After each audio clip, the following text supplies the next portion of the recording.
When I was 12, my best friend's name was Jason, and his dad owned a gas station auto repair shop just a couple miles from my house. And so we would often play in that area. And, he had all kinds of junk cars around back, and this great big fence that went down the length of the property and stacked up against it on both sides were like broken down cars and parts and that type of stuff. And we were told to stay off it, but we're 12, so we pretty much ignored anything parents said.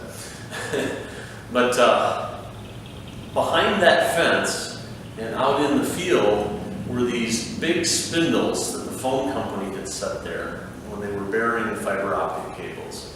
And one of those great big spindles had a couple boards missing in the middle.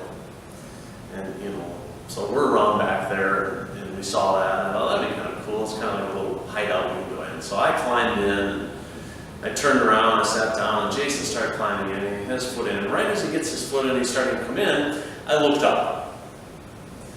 And of course, the whole top of this, inside of this spindle, is nothing but one great big wasp nest, bee's nest. And there's like 100 bees just walking around on this thing and buzzing around it. And I freak. I yelled to Jason, I said, "Stop! Don't come any further. Pull your foot out slowly." Well, you know what happens next. He panics, he kicks, he hits the thing spot on, and the bees go crazy. So I dive out of the hole of this thing, land on the ground, I'm being stung left and right. And he takes off running down the length of this fence, and I'm like, that's not happening. I gotta get out of here. And I took a left, and I went right up the cars, right up over the shelves and all those parts, right over the top of this 18-foot fence, right down the other side, and ran 2 blocks to downtown.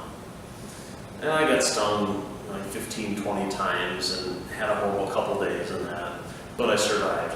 But I look back at that and I realized that this 18-foot fence, this big barrier that was in my way just a few minutes earlier, suddenly became surmountable in a few seconds because I had a new motivation to get over the top of it. So this happens to all of us. We come to an obstacle, we come to this mountain that's in front of us, and we look up at it and we just say, wow, that's pretty big, and it's going to take forever to get around this. Well, you know what? The mountain isn't too big. All that's missing is the right motivation. So all you need to do is figure out the right motivation.